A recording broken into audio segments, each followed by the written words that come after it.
Greetings and welcome. This is Video Phantom. Today I'm gonna give my review of the pilot episode of Gotham Knights. Aren't you excited? I know I am. Let's go. Story begins with a panoramic shot of what appears to be the crappiest part of Gotham City, with a little voiceover acting as an intro to the main protagonist of the show, Turner Hayes. And he's doing it his little gloomy way that's, I guess, is supposed to make him sound similar to Batman. That's how you know he's the main character, and that he's the son of Bruce Wayne, the adopted son of Bruce Wayne. Why the show didn't use Brandon Wayne as the main character? Beats me. Cut to the fencing match at the prestigious school where Turner apparently attends. His opponent is Brody, the apparently uber douche of the school. Anyway, the match is done. His best friend Stephanie comes up, the pretty girl, so apparently he's in the friend zone. He receives word that Daddy is working a bit late. So what does he do? He shouts out, "Who's up for a party at my place?" He just invites anybody. I guess when you're in an upper class school like that, you don't have to worry about any riffraff coming in, do you? Anyway, cut to Wayne Manor, where the party's happening. Everyone's drinking, chatting, socializing, all that good stuff. Turner is going around saying hello to a few people. Somebody accidentally knocks over a vase, or someone saves the vase and stops it from breaking. And it's a little nerdy, mousy little slip of a girl named Carrie Kelly, who apparently has trick class with Turner. Then we meet Cressida, who is apparently Turner's nanny. I guess they wanted to replace that old white guy Alfred with an Asian woman because, well, it's a CW show, we can't have too many old white guys in the show, right? So anyway, she says to him, "Oh, enjoying the party, okay, very nice." She seems a little casual about it and just happens to casually mention that a couple of people are hooking up in the billiards room. So Turner goes to investigate, and guess what? It's his best friend Stephanie and Brody the Uber douche. Well, there goes that bit of action. Moment ruined. Anyway, Brody leaves. Talks to Stephanie for a bit. Happens to mention Wayne Tower. So we cut to Wayne Tower. And apparently there's a burglary going on. Some young guy posing as a janitor. He uses a mop to smear the camera lens. His sister comes out hiding from the janitor cord. Then a third person jumps down from the ceiling, and she disabled the motion detectors. Boy, for a facility owned by Wayne, security isn't very good. By the way, this is Duella, the leader of the gang, and the other two are Harper and Colin Rowe, brother and sister. Formerly sister and sister, but more on that later. Duella makes a little crack saying, "Crime is money." So that gives you an idea of who she's supposed to be. They head to Bruce Wayne's office. You can tell it's Bruce Wayne's office because his name is on a door. And they break into the office quite easily, just as easily as they broke into the building itself. You would think Bruce Wayne would have had better security. But they manage to break in quite easily. They look around, make a few comments about the place. They go to the safe, which they want to crack open, but looks like it's open already. And inside there's a gun. But not just any gun. It's the gun used by Joe Chill to kill Bruce Wayne's parents, as is explained by Duella. How she knew that, I don't know. Maybe the person who hired her told her that's what she was supposed to look for. I don't know, she doesn't explain. But she holds and caresses a gun and finds that the barrel is still warm. It was just fired.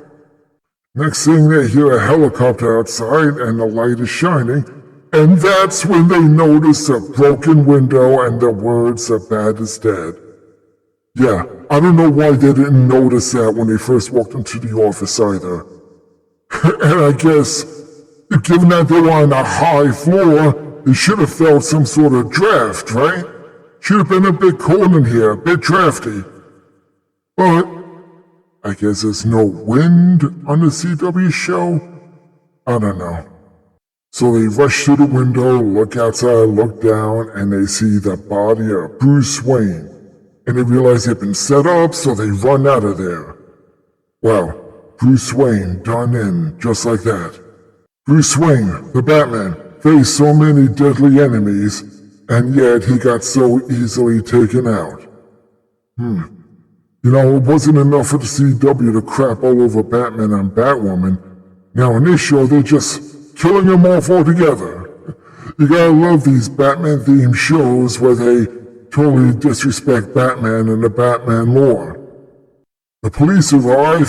One of the police officers says, "Hey Dent, you gotta see this." And yeah, it's Harvey Dent. District Attorney Harvey Dent. Yes, the Harvey Dent, aka Two-Face. Only, he's not Two-Face for some reason. I mean, is he going to become Two-Face after Batman's death? Was he Two-Face already, but his face got fixed and he somehow got made DA again? I don't know. It's weird. Anyhow, Dent looks at the body of Bruce Wayne and he sees a rather crappy-looking Batman mask on him, and somehow he gets from that Bruce Wayne was Batman. Cut back to Duella and Harper and Cullen running out of the place. They're stopped by two police officers with their guns aimed at them, and somehow they're able to overpower the police officers and take them out. Congratulations, CW, you just made an excellent argument for cops to shoot unarmed criminals. Well done. Cullen picks up the walkie-talkies and tries to pretend to be a cop and tell them they're running up the north stairs so they can escape out of the south stairs. Nice idea, but how did the cops not say, "Hey, wait, who is that? I don't recognize that voice." Then they manage to escape out of the building. They steal a police car, hotwire it, and then Duella does a cute little reference to the Joker in The Dark Knight. Wow, isn't that amazing, a reference to The Dark Knight. And why wasn't anybody around the police cars? Was no one watching the police cars that they were able to steal a police car? And, wouldn't word get out about that, and they would have managed to track him down? Boy, I guess the GCPD are really incompetent, huh? Cut back to the party at Wayne Manor where Bruce and, Turner and Stephanie are talking, and he questions her about her decision to hook up with Brody. 'Cause you know, he's in the friend zone. Well, she tries to tell him, "Oh, Brody's just jealous of you." The police arrive, they hear the sirens. Turner tries to tell everyone to relax, he's got this. He figures it's just the police telling them to stop being so noisy or to shut down the party. But oh no, it's Harvey Dent, there to give him the bad news that his dad was murdered. So he's at the police station. Obviously very saddened and upset by what happened, of course, because, as we know, it's the second time he's been orphaned. First time his parents were killed, after which Bruce Wayne adopted him for some reason. I guess because Bruce Wayne, himself being an orphan, himself having his parents killed, knows what it's like. I mean, he did the same for Dick Grayson, right? Made Dick Grayson his ward and all. Anyway, Harvey Dent is sitting down with him, and that is the time he decides to drop another bomb on him. He asks him, he says to him, "You know, things are gonna come out about your dad, so I have to ask, did you know your dad was Batman?" And from the look of his face, Turner apparently didn't know. Later, he's in Bruce Wayne's study for some reason, with Stephanie. He's like throwing a tantrum, saying, "He can't be Batman! He would have told me!" He picks up the glass and throws it across the room up against the wall. He starts getting all upset. Stephanie tries to comfort him, and then he's like, "Oh wait, what's that?" He hears a dripping, which seems to indicate that the outside of the wall is hollow. He walks slowly up to the wall, all dramatic like. He goes to the wall, he pushes down on the shelf, and yeah, it's opened. It opens automatically. So, him and Stephanie go down the staircase. They look around, and yes, it's the Batcave. They're all enthralled by what they see, and suddenly Turner's like, it's true. He was Batman. Next day is a funeral for Bruce Wayne, where the media reports on Bruce Wayne's death, and where they reveal that he was Batman. A whole line of people line the streets for the funeral procession, showing their support for Bruce Wayne, showing their support for Batman, one kid even dressed in a Batman costume. Harvey Dent is there at the funeral procession, and Officer Ford comes up to him and says, hey, we got an anonymous tip of where Bruce Wayne's killers are being held up. Cut to the place where Duella, Cullen, and Harper are hiding out, talking about how they were set up. They question Duella as to who paid them. She says she doesn't know, but then explains like when you're hiring someone to commit a crime, you don't want to trace back to you. Cut back to the funeral where Turner is giving a eulogy for his father, saying you all knew him as a successful businessman, and now you all know he was Batman, but to me, he was just my dad. He gave a speech saying some uplifting stuff about his dad, about Bruce Wayne, talking about how he wants to carry on what he started, being a light in darkness, all that good stuff. Meanwhile, the police are tracking down Duella, Cullen, and Harper, and this time they actually managed to arrest them. Funny, a couple of scenes ago they were able to take down armed cops, no problem. Now they're easily arrested. Go figure. Anyway, after Turner's eulogy, we see Carrie Kelly, remember her, the little nerdy mousy girl from his trade class at the party? We see her going up to Bruce Wayne's gravesite and leaving a rose. Now what could her connection to Bruce Wayne be? Was she just there to give respect and honor? Or is there more to it? We'll find out later. Then Harvey Dent goes up to Turner and tells him, hey, we got the killers. Hope that gives you some solace. To which he answers, it doesn't. We need to find out who hired them. But how do you solve the murder of Bruce Wayne without Batman? Later on, or the next day, we're not sure, Turner comes out and says he's going to see Harvey Dent. He tells Cressida that, but Cressida says, no, you're going to school. It's my job to protect you. Bruce Wayne had Alfred, you have me. Only I try to be a bit more fun. Okay. Cut to the police station where Officer Ford is interrogating Duella, where we find out that she was born in Arkham Asylum and apparently was raised there for a little while. I guess Child Protective Services didn't think to take a little child from an insane asylum and put her in a loving home. Anyway, she was like in and out of juvie, charges of assault, all that stuff. And she even broke the kneecap of her counsel, the woman who was supposed to represent her lawyer. And this is the part where we find out that Duella is the daughter of the Joker. Dun dun dun! Cut to the prestigious school where Turner's walking down the hallways where everyone is trying to look at him without actually looking at him. He gets confronted by the douche Brody, who confronts him about Batman being his father, saying, oh, come on, you must have known. I bet it's a big relief, huh? After which, Turner gets pissed off at him and shoves him up against the wall. Stephanie tries to calm him down and, well, he backs off. Next we find Stephanie going to a door where she types in a code, opens the door and goes up the stairs to what appears to be an abandoned clock tower, where she finds Turner. Apparently she, Turner, and maybe other students have access to it for some reason. She tries to comfort Turner, trying to tell him, don't worry, the GCPD's doing everything they can. To which Turner says, oh, but they don't have the Batcave. Anyway, Turner and Stephanie head to the Batcave. They go to the Bat computer, and the Bat computer is not that impressive. Looks like something you find in some graphic art designer's studio. Doesn't look like what the Bat computer should look like. Anyway, he turns to Stephanie and says, "Can you use it to hack into the banks?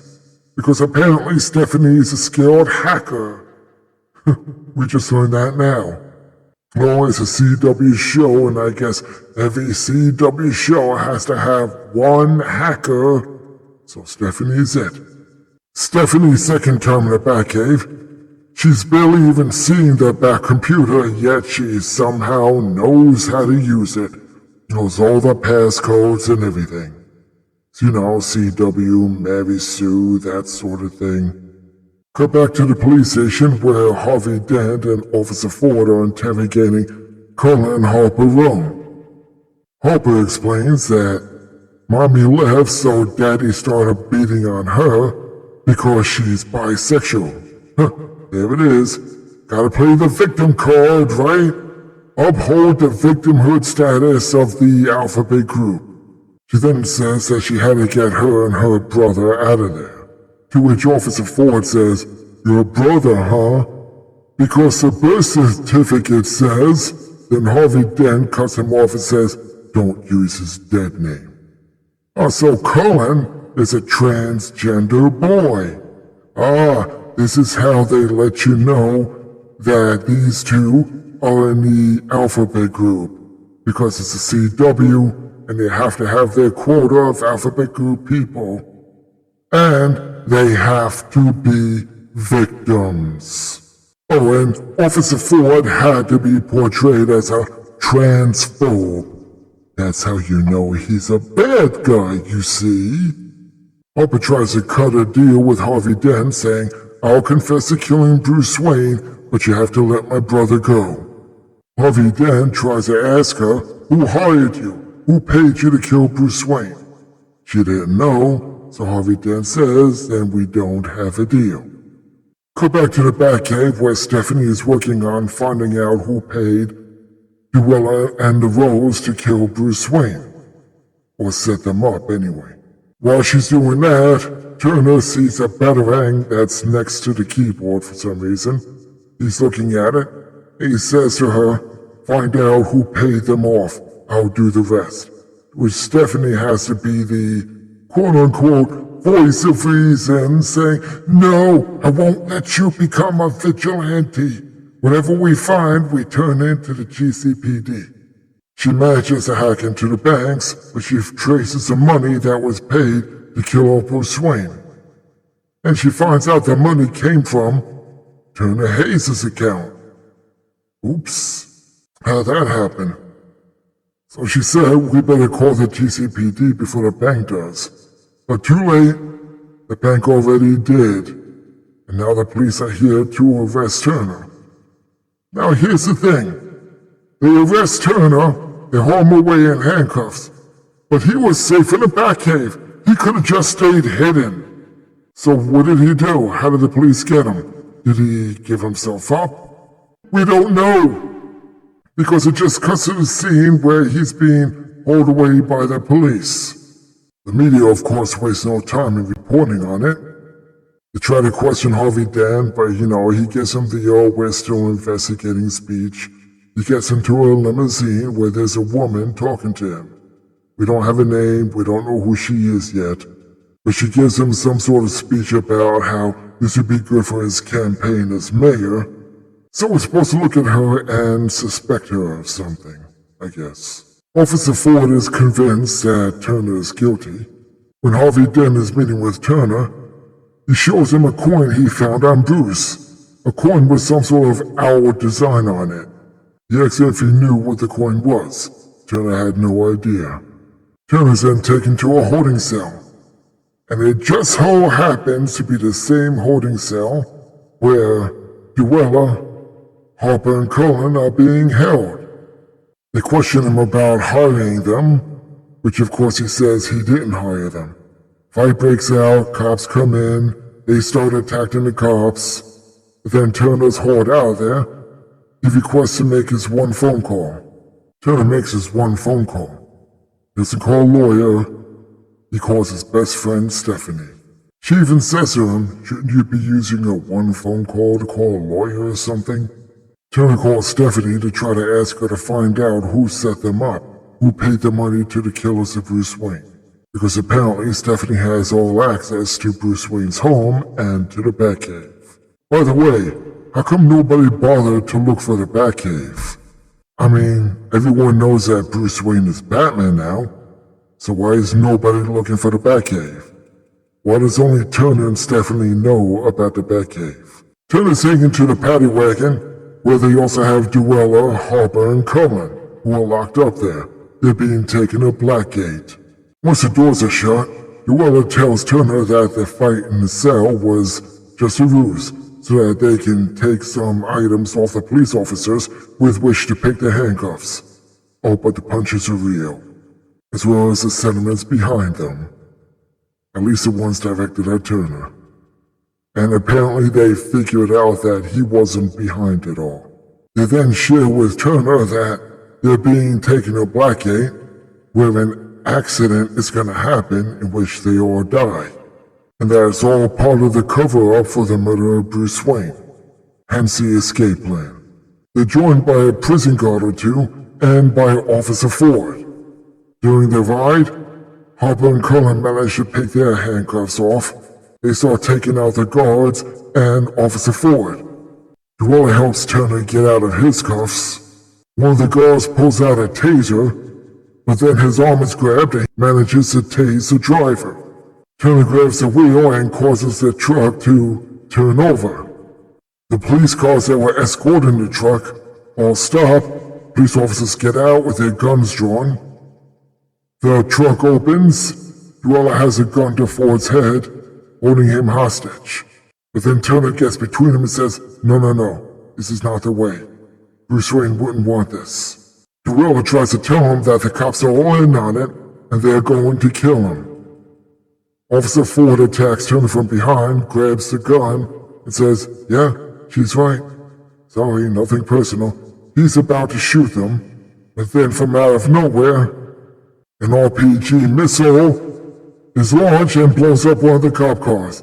A few back gadgets are thrown on all the other cars, shatters all the windows, and puts some of the cops out of commission. And then, from out of nowhere, a young little slip of a girl, who's about 4'1", weighs about 98 pounds soaking wet, but is somehow able to overpower the cops who are twice her size and knocks them out. Oh yeah, I forgot. It's a CW show, where tiny women are somehow more powerful than guys twice their size. After she takes him out, they ask, Who are you? She says, I'm Robin. Only she takes off her goggles, and oh look, it's Carrie Kelly from trade class. So she helps him to get out of there. Oh, but she didn't bring the Batmobile. She brought her mom's car. And where's the first place they go? To the graveside of Bruce Wayne, of course, because CW logic. Because they have to have that moment towards the end of the episode where it's all sentimental and emotional. If you've seen the CW show, you know what I'm talking about. It's here where he learns that Bruce Wayne really cared about him and thought the world of him and didn't tell him he was Batman because he didn't want him going down the same path that he did. Oops. Looks like he did anyway. Harvey Dent is holding a press conference saying that they're doing everything they can to hunt down the fugitives. And he names them one by one, so we the TV audience will really know who they are. The son of Bruce Wayne, the daughter of the Joker, and Harper and Cullen Rowe.